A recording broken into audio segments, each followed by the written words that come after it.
Very good evening to all of you. कैसे हैं बच्चे? आई होप आप लोग बहुत अच्छे होंगे और आप लोगों की पढ़ाई चल रही होगी। तो चलिए हम लोग अब स्टार्ट करते हैं अपने लेक्चर को। हम लोगों ने लास्ट क्लास में जो करा था बिजनेस स्टडीज क्लास 12th के, उससे हम आगे आज बात करते हैं। तो चलिए, सबसे पहले अगर हम बात करें तो सबसे पहला जो आपका चैप्टर है बच्चों, जिसका नाम है मैनेजमेंट।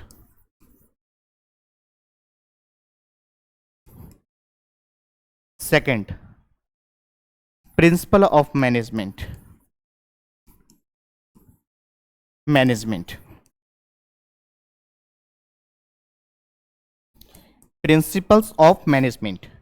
थर्ड की बात करें बच्चे तो बिजनेस एनवायरमेंट।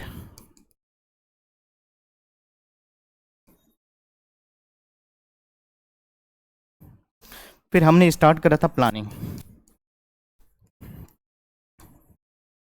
फिर आता है बेटा ऑर्गेनाइजिंग।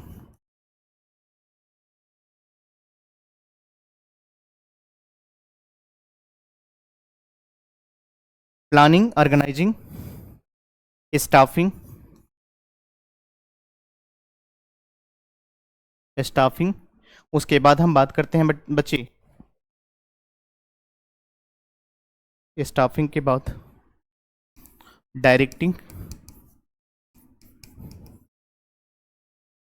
उसके बाद हम बात करते हैं कंट्रोलिंग।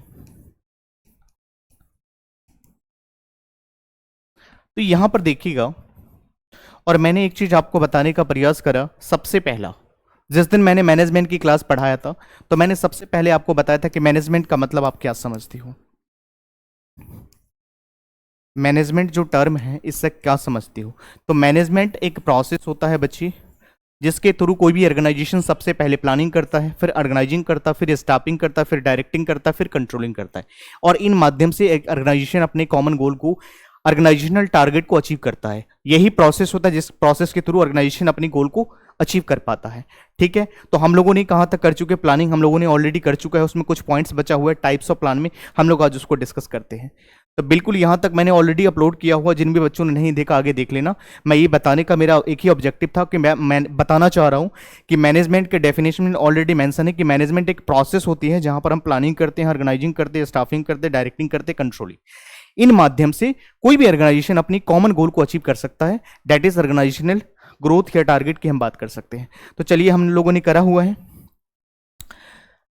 प्लानिंग का लिमिटेशन, हमने करा हुआ है प्लानिंग क्या होता है, प्लानिंग के इंपॉर्टेंस क्या होता है, फीचर्स क्या होता है, लिमिटेशंस क्या होता है, प्रोसेस क्या होता है। फिर हम आज बात करें टाइप्स ऑफ प्लान, कितने टाइप्स के प्लान होते हैं। चलिए हमारे साथ बने रहेंगे आप लोग। Types of plan. प्लान के कितने टाइप्स हैं? क्लियर है? तो मेनली अगर बच्चे हम अगर बात करें प्लान के कितने टाइप्स हैं, तो सबसे पहला मैं कहूंगा एक होता है single use plan.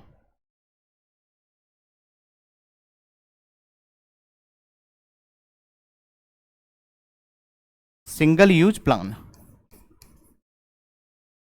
Single use plan. और सेकंड की अगर हम बात करें तो एक होता है standing use plan.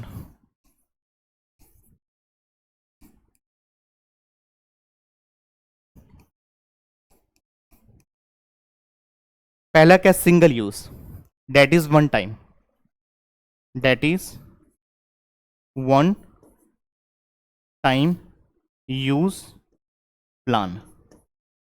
Single use plan एक ऐसा प्लान होता है बेटा जो सिर्फ और सिर्फ वंस अ टाइम, एक ही बार उसको हम यूज कर सकते हैं। समझ गए? हम उसको कहते हैं सिंगल यूज प्लान। फिर हम अगर बात करते हैं स्टैंडिंग यूज प्लान का मतलब क्या होता है, तो हम इसको कह सकते हैं it refers to other than single use plan. Use plan, ये मल्टीपल टाइप्स प्लान है। ये मोर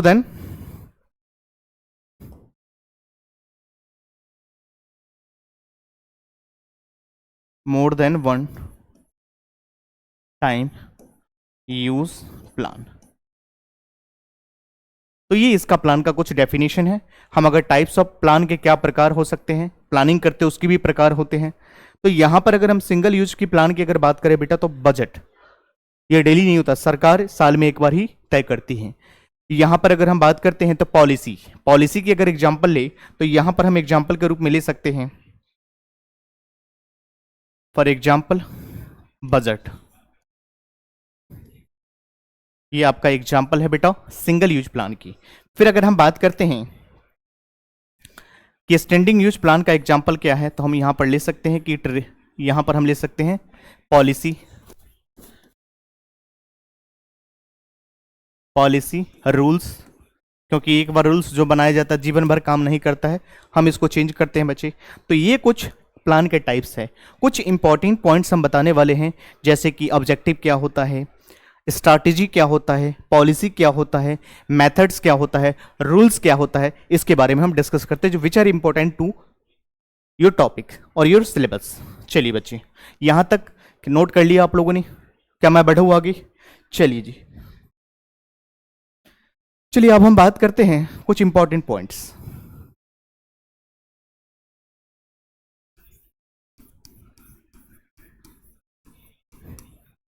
इंपॉर्टेंट पॉइंट्स,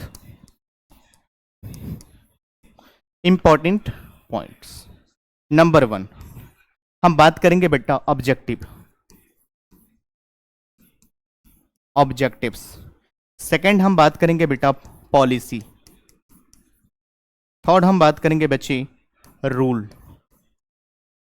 फोर्थ हम बात करेंगे स्ट्रैटेजी, स्ट्रैटेजी। फिर उसके बाद हम बात करेंगे बच्चे प्रोग्राम, प्रोग्राम। फिर हम बात करते हैं बेटा यहां पर मेथड्स। ये इंपॉर्टेंट है थोड़ा सा, फ्रॉम प्लानिंग का चैप्टर का ये कुछ इंपॉर्टेंट पॉइंट्स हैं जिसको मैं एक एक करके आपको डिस्कस कराता हूं। तो चलिए बच्चे हम बात करते हैं प्लानिंग, ऑब्जेक्टिव। चैप्टर हम कौन सा कर रहे हैं? प्लानिंग। चैप्टर का नाम क्या है बच्चा? Chapter number 4, that is planning.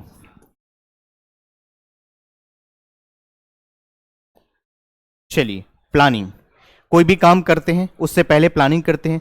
बिना प्लानिंग किए कोई भी काम अच्छा नहीं होता, इफेक्टिवली आप उसको नहीं कर पाते हैं। जीवन में कोई भी काम करते तो प्लानिंग तो करोगे ना, thinking in advance, thinking in before. कोई भी काम करने से पहले निर्णय तो लोगे ना, तो उसके बारे में हम बात करें। सबसे पहले हम अगर बात करें इंपॉर्टेंस पॉइंट का मतलब होता है कि एक इंपॉर्टेंट है, तो इसमें सबसे पहला जो ऑब्जेक्टिव, ऑब्जेक्टिव जो होता है बेटा फर्स्ट स्टेप टू प्लानिंग। अगर हम बात करें प्लानिंग की बात करें, तो ऑब्जेक्टिव सबसे पहला कदम, पहला पहलू होता है बेटा कोई भी काम करने से पहले, पहले आपका ऑब्जेक्टिव क्लियर होना चाहिए। आज आप हमारे साथ यहाँ पे अगर बैठ करके अगर पढ़ाई कर रहे हैं, तो कहीं ना कहीं आपका ऑब्जेक्टिव होगा, विजन्स होगा कि मुझे एक अच्छा नंबर स्कोर करना है एग्जामिनेशन में, तभी आप यहाँ पे मेरे साथ बैठे हैं और आप पढ़ाई कर रहे हैं। तो हर कुछ करने से पहले आपका ऑब्जेक्टिव होना चाहिए। मैं भी अगर यहाँ पर पढ़ा रहा हूं तो मेरी भी कुछ ऑब्जेक्टिव है, मैं भी कुछ प्लानिंग के साथ काम करो बेटा। तो जीवन में हर व्यक्ति का ऑब्जेक्टिव होता है, बिना ऑब्जेक्टिव का आप आगे नहीं बढ़ेंगे, और ऑब्जेक्टिव होना चाहिए। तो ऑब्जेक्टिव की अगर हम बात करें तो फर्स्ट स्टेप टू प्लानिंग, समझ गए बात? तो ऑब्जेक्टिव प्लानिंग का फर्स्ट स्टेप है। Policy with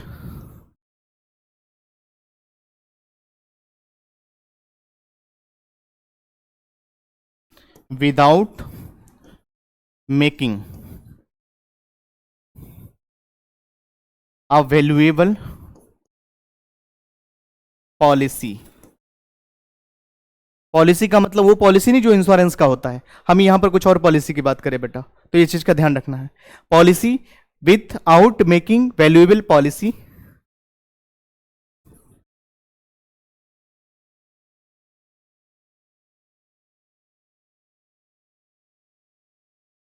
you can't achieve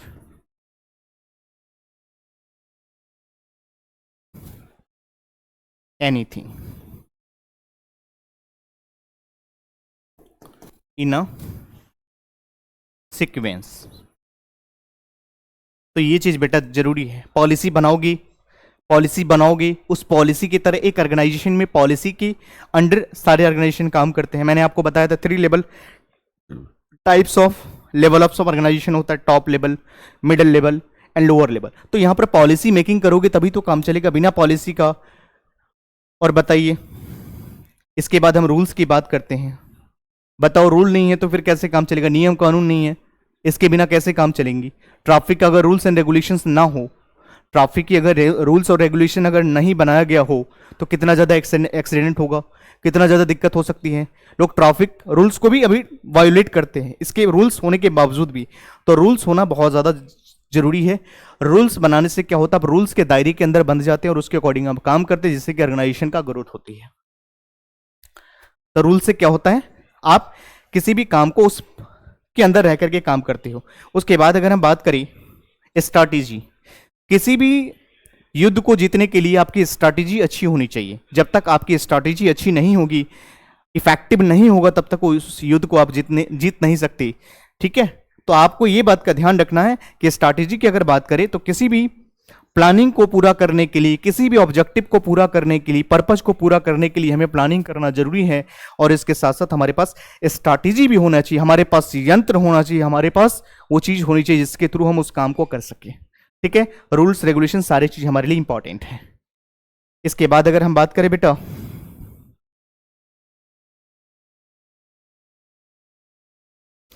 फिर हम बात करते हैं प्रोग्राम। बिना प्रोग्राम बनाए कुछ होता है क्या? बहुत तरह का प्रोग्राम आप लोग भी बनाते होंगे लाइफ में। प्रोग्राम की डेफिनेशन बहुत सारा होता है, तो प्रोग्राम तो करना पड़ेगा। एक ऑर्गेनाइजेशन में अगर मैं अगर बात करूं, बहुत सारे एम्प्लॉयज होते हैं, वहां पर सीनियर पर्सन भी होते हैं, सुबॉर्डिनेट्स भी होते हैं, सुपीरियर भी होते हैं। तो वहां पर प्रोग्राम्स वगैरह, या मान लीजिए कोई एम्प्लॉयज अगर ट्रेनिंग की रिक्वायरमेंट है, प्रोग्राम वगैरह कंडक्ट कराएंगे, तो इससे क्या होगा, ऑर्गेनाइजेशन के लिए बेनिफिट्स होगा बेटा। तो ये भी इंपॉर्टेंट्स है। और मेथड्स के थ्रू हम किसी भी टास्क को कंप्लीट कर सकते हैं। तो ये सारा पॉइंट्स जो है इंपॉर्टेंट है, विच आर रिलेटेड टू आपका जो चैप्टर है प्लानिंग। ये प्लानिंग के लिए इंपॉर्टेंट है। आपकी एग्जामिनेशन की अगर हम बात करें बेटा, तो ऑब्जेक्टिव वाले को जो पॉइंट्स है, इससे कई बार केस स्टडी आया हुआ है कि 30% नाम वहां पे चेंज होता है। तो आपको यह ध्यान रखना है कि कोई भी काम अगर कर रहे हैं वहां पर ऑब्जेक्टिव क्या, तो पहला स्टेप है ऑब्जेक्टिव। तो ऑब्जेक्टिव से बहुत सारा केस स्टडीज बनता है। 30%, 10% उसका ऑब्जेक्टिव है, अर्न करना चाहता है प्रॉफिट, क्या चीज है, तो ये ऑब्जेक्टिव होता है। अब वहां पर स्ट्रैटेजी भी दिया जाएगा, पॉलिसी भी दिया जाएगा, रूल्स भी, तो आपको आइडेंटिफिकेशन करना है। ठीक है बेटा, तो यहां तक प्लानिंग का ये रिमेनिंग पोर्शन था जो मैंने आपको कंप्लीट कराया। चलिए अब हम लोग स्टार्ट करने वाले हैं ऑर्गेनाइजिंग। ठीक है, चलिए मेरे साथ बने रहिएगा आप लोग। ऑर्गेनाइजिंग, अगर हम प्लानिंग की बात करें, प्लानिंग जो चैप्टर नंबर क्या है, 4 है, और 5th नंबर में हम करेंगे बच्ची ऑर्गेनाइजिंग।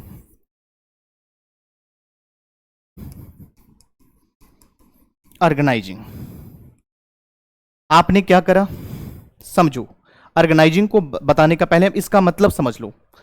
ऑर्गेनाइजिंग का मतलब क्या होता है? It refers to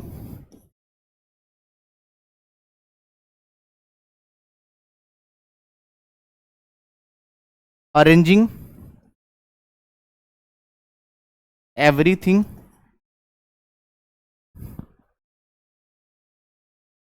everything orderly form and or sequence is called organizing।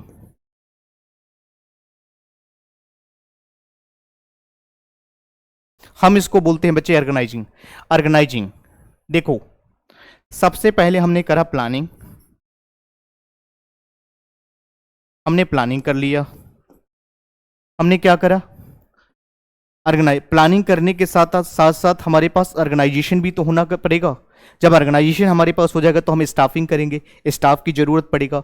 जब स्टाफ हो जाएगा तो डायरेक्टिंग करेंगे, क्योंकि सब कुछ, मान लीजिए प्लानिंग करा, ऑर्गेनाइजिंग भी करा, स्टाफ भी है, लेकिन हमारी डायरेक्टिंग नहीं है। हमारे ऑफिस में सब बैठ करके बातें कर रहे हैं, टाइम पास कर रहे हैं, एक दूसरे की बातें कर रहे हैं, तो इससे क्या हमारा ऑर्गेनाइजेशन का ग्रोथ होगा? क्या हमारा ऑर्गेनाइजेशन का टारगेट पूरा होगा? क्या हम उस कॉमन गोल को अचीव कर पाएंगे? नहीं बेटा। तो डायरेक्टिंग भी इंपॉर्टेंट होता है। डायरेक्टिंग का मतलब होता है इंस्ट्रक्शन देना होता है बेटा, कौन पर्सन को क्या काम करना है, किसको क्या रिस्पॉन्सिबिलिटी है, किसका क्या अथॉरिटी है, ये सब कुछ करना होता है। तो ऑर्गेनाइजिंग के अंदर अगर हम बात करें बच्चे, तो ऑर्गेनाइजिंग का मतलब होता है अरेंजिंग, किसी भी चीज को सजाना, सजा करके रखना। ऑर्गेनाइजेशन में एवरीथिंग अरेंजिंग इन ऑर्डरली फॉर्म, हम उसको बोलते हैं बेटा ऑर्गेनाइजिंग। क्या यहां तक मेरी बात समझ आया? क्लियर है पॉइंट्स? चलिए अब हम बात करते हैं ऑर्गेनाइजिंग का क्या प्रोसेस हो सकता है बेटा। चलिए हमारे साथ बने रहेंगे आप लोग।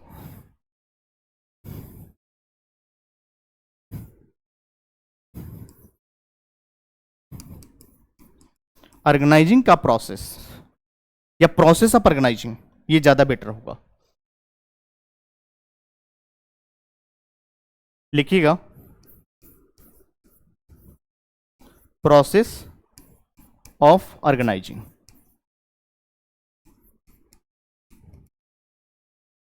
क्या प्रोसेस हो सकता है बेटा ऑर्गेनाइजिंग का? बिना प्रोसेस का तो कुछ ही नहीं होगा। तो यहां पर आपको मैंने एक तरीका बताया है, I D A E. I for identification and division और work, D for departmentalisation, A for assignment of duties और E for establishing relationship reporting. तो ये मैंने आपको शॉर्ट्स बताया। तो सबसे पहले मैं आपको बताऊंगा प्रोसेस क्या हो सकता है बेटा, एक ऑर्गेनाइजिंग का प्रोसेस क्या हो सकता है। सबसे पहला, I stand for identification and division of work. सबसे पहला identification and division of work, second D for departmentalisation,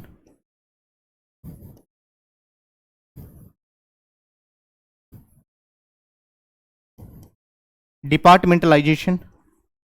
third का अगर हम बात करें बेटा तो assignment of duties,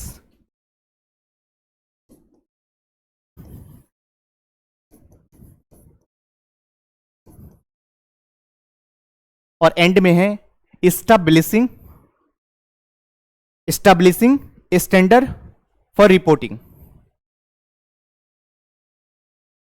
इस्टैब्लिशिंग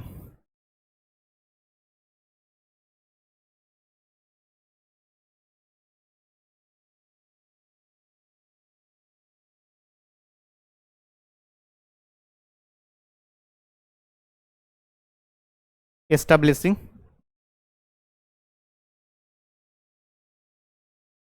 reporting relationship.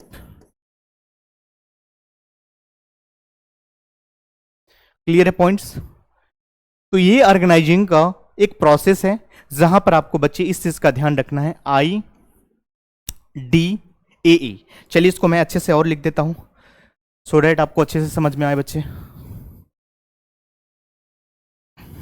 I D A ई, इस चीज का आपको ध्यान रखना है बच्चा। I for identification and division of work, D for departmentalisation, C third assignment of duties, and D में क्या होगा, एस्टेब्लिशिंग रिपोर्टिंग रिलेशनशिप। तो ये क्या है, एक ऑर्गेनाइजिंग का प्रोसेस है बेटा जिसके थ्रू कोई भी ऑर्गेनाइजेशन अपनी कॉमन गोल को अचीव कर सकता है। तो सबसे पहले अगर हम बात करें, ये नाम जो ऑर्गेनाइजिंग है, ये क्या है, ऑर्गेनाइजिंग है, ऑर्गेनाइजेशन है। Organising means organisation. एक ऑर्गेनाइजेशन में बहुत सारे एम्प्लॉयज काम कर रहे होते हैं, वहां पर मैनेजर लेवल के भी पर्सन्स होते हैं, आरएच भी होते हैं जिसको रीजनल हेड बोलते हैं, पॉलिसी मेकिंग करने वाले कंपनी के चेयरमैन पर्सन्स भी हो सकते हैं। वहां पे अगर हम बात करें तो सीईओ भी हो सकते हैं कंपनी के। तो बहुत सारे लोग होते हैं वहां पर, किसका क्या ड्यूटीज है, तो आपको मैं यहां पर एक्सप्लेन कर रहा हूं। Identification and division of work. बेटा मैंने आपको सबसे पहले बात बता दूं कि चैप्टर नंबर 2 में मैंने आपको बताया था प्रिंसिपल ऑफ मैनेजमेंट में जो 14th principle of Henri Fayol जो गिवन बाय हैंडी फ्यूल, उसके अंदर मैंने बताया था कि division of work, division of work leads to specialisation.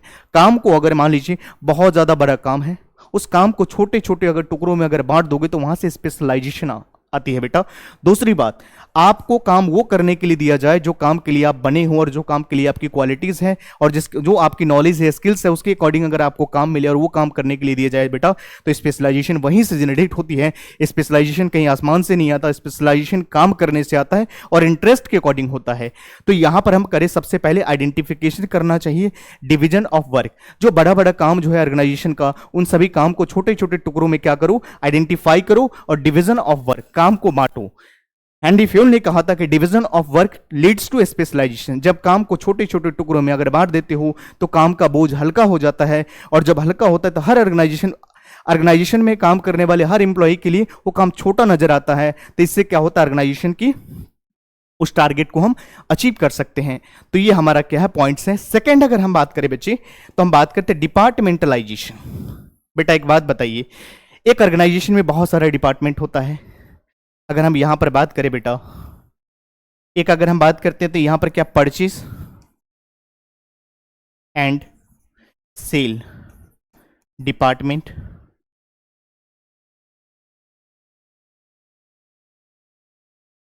Purchase and sale department, ये सेल्स डिपार्टमेंट डील करेगा बेटा। इसके अलावा क्या बात करते हैं, मार्क। इसके बाद अगर हम बात करें हैं तो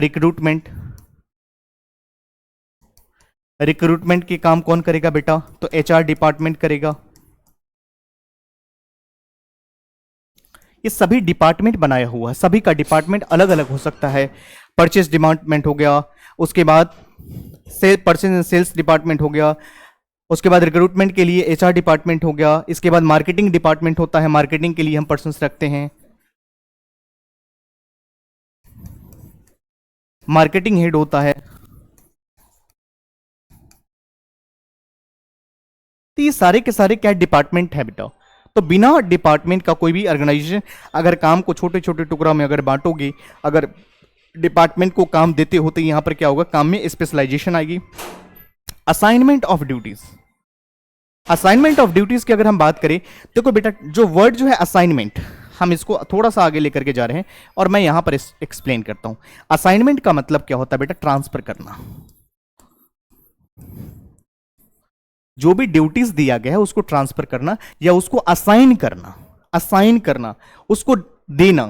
तो ये ड्यूटीज हम वहां पर क्या कर रहे हैं, जिनका जैसे मैंने अभी बताया कि एचआर डिपार्टमेंट है, मार्केटिंग डिपार्टमेंट है, फाइनेंस डिपार्टमेंट है, बहुत सारे डिपार्टमेंट है। ये सभी डिपार्टमेंट का जो जो काम है, जिसके लिए जो सुटेबल है, suitable work for suitable persons, वो काम आप दे दीजिए। यहां से आपका ऑर्गेनाइजेशन में क्या होता, ग्रोथ होती है। तो असाइनमेंट ऑफ ड्यूटीज भी बहुत ही ज्यादा इंपॉर्टेंट है बेटा। इसके बाद एस्टेब्लिशिंग रिपोर्टिंग रिलेशनशिप। बेटा एक बात बताइए, एक मैनेजर बहुत सारे मोर देन टू और मोर, यहां पर हम कह सकते हैं कि जैसे मान लीजिए फॉर एग्जांपल एक एम्प्लॉइज है, एग्जांपल के लिए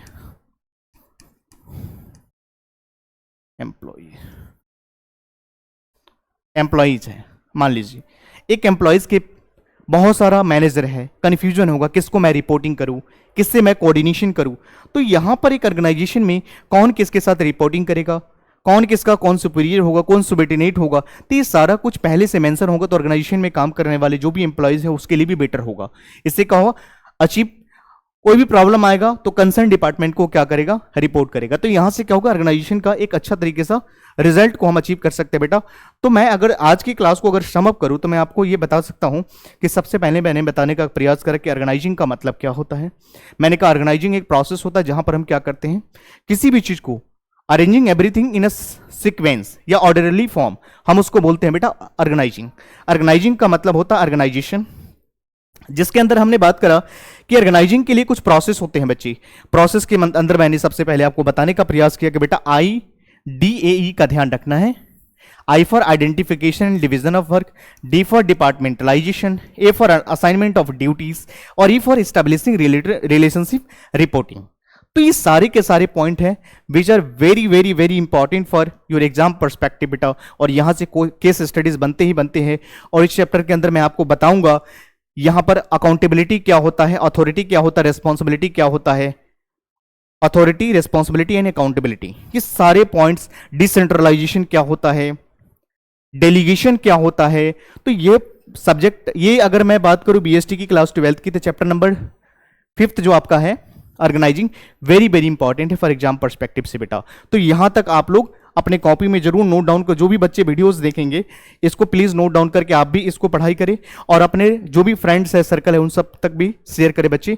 यही मेरा ऑब्जेक्टिव है, मेरा मोटो यही है कि मैं हर उन बच्चों तक पहुंच सकूं जिनकी मेरी जरूरत है बच्चा, और हर इंडिया का हर जगह पे हर बच्चा पढ़ाई करेगा। कॉमर्स में किसी को दिक्कत नहीं आना चाहिए बच्चे, और आप लोग पढ़ाई करें, बाकी चीजें सब होती रहेगी बेटा, बाकी हम लोग करेंगे। इससे आगे प्रोसेस तक हमने करा दिया, बाकी जो भी पॉइंट्स है, लिमिटेशंस है, इंपॉर्टेंस है, ये सब हम करते हैं बाकी नेक्स्ट क्लास में। ठीक है बेटा, थैंक यू सो मच।